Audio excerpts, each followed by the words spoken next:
moving down here because we want to get that rich deep bass.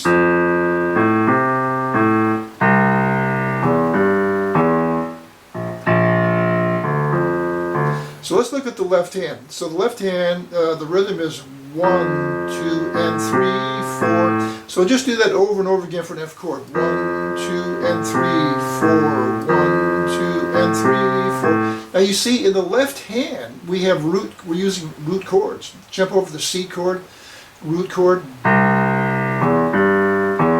And when you're using these really deep, bassy tones here, we use a lot of root chords.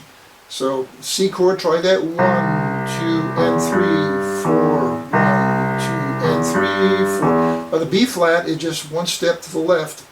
1, 2, and 3, 4.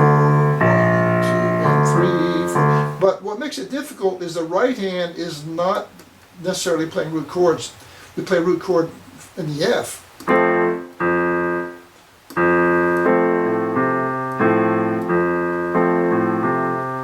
So the right hand is playing a chord on the 2nd and 4th beat, which is kind of an off beat. So it's 1, 2, and 3, 4. 1, 2, and 3, 4.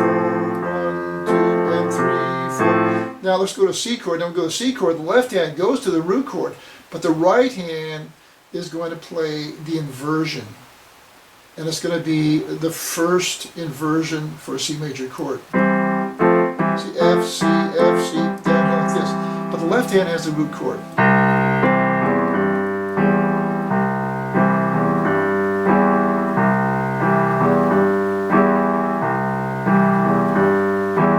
Now the B flat chord, we are going to go over here, up over here, and this is the second inverted position of the B flat chord.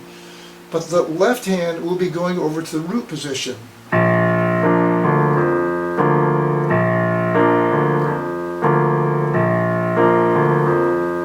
Like that. Now,